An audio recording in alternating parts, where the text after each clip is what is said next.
Olá! Então, hoje, no nosso encontro, nós vamos falar um pouco sobre a questão da leitura da imagem. E para isso, eu escolhi um artista, Pablo Picasso, e essa obra, Senhoritas de Avignon, de 1907. Quando nós vamos fazer uma leitura de uma imagem, que ela pode ser uma propaganda de televisão, de revista, jornal, qualquer tipo de mídia, quando a gente vai fazer uma leitura de uma imagem, alguns elementos são importantes, tá? No caso aqui, esta obra de Pablo Picasso, ela é interessante porque ela trabalha exatamente a questão da mudança de fase.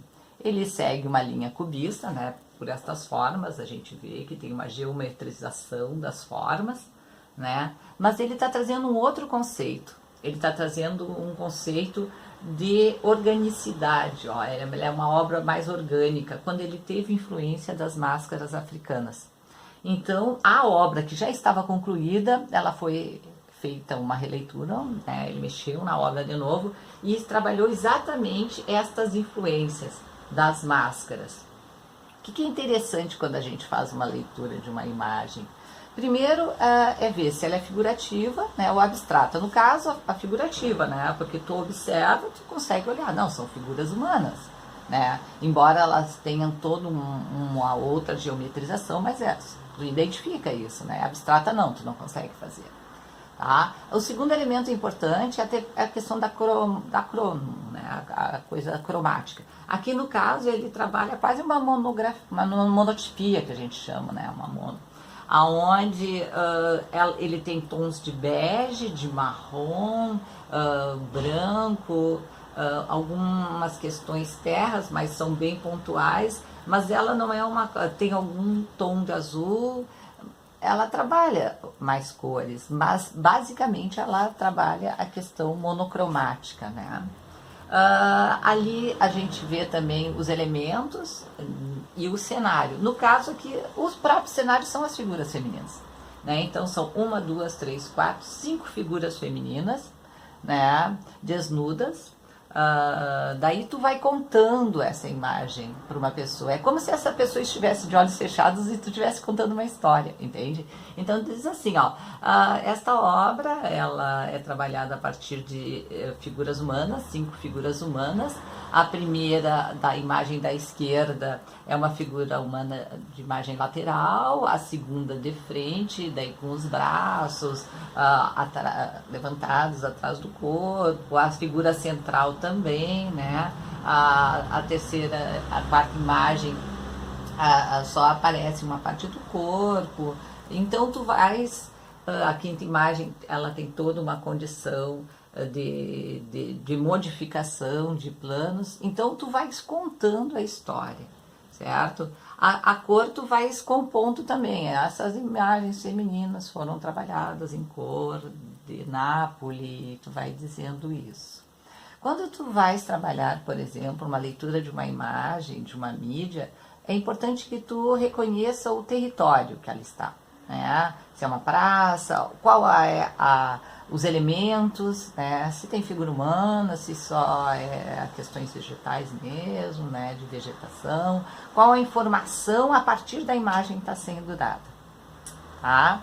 E ela pode ter 2 elementos importantes, né? Quanto à configuração de composição, ela pode ter um ponto de fuga, quando tu cruza 2 linhas e tem um ponto de centro, e dali vão partir todas as informações gráficas. Ou não, divide em 4 quadrantes, né? E daí cada elemento é importante também para ser discorrido. Isso faz com que tu tenha uma composição desta imagem gráfica.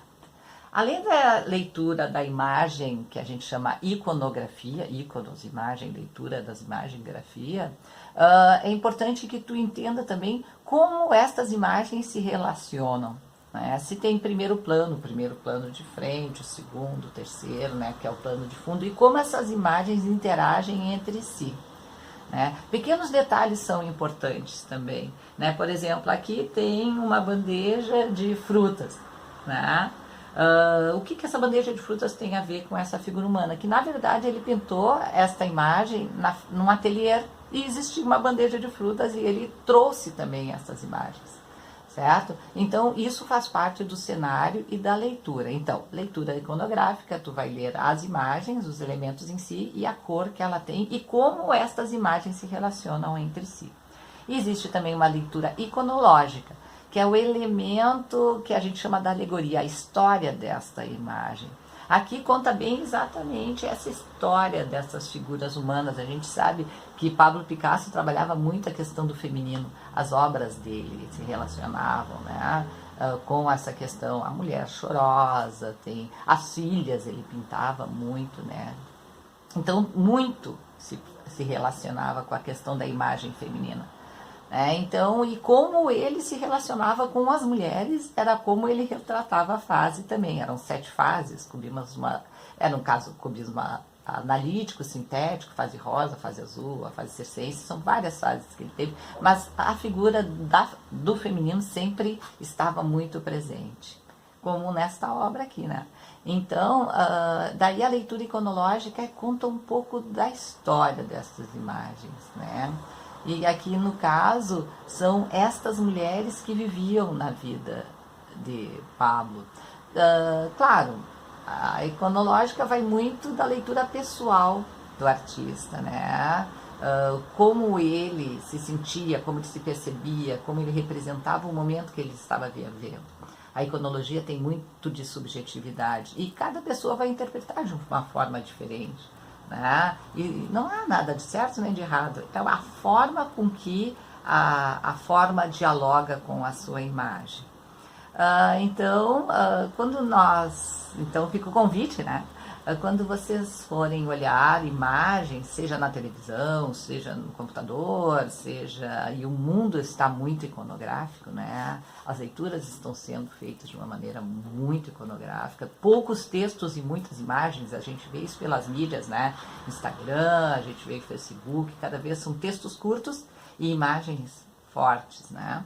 Então, é importante a gente começar a olhar não só a imagem como ela está. Ah, é uma árvore. Não, que contexto ela está, por que aquela imagem está ali, o que ela representa, né? Qual o significado dessa imagem, esse símbolo frente ao cenário que está, tá? Então, eu espero que vocês tenham curtido esse nosso momento e que a gente comece a ter um olhar mais crítico a respeito disso. Né?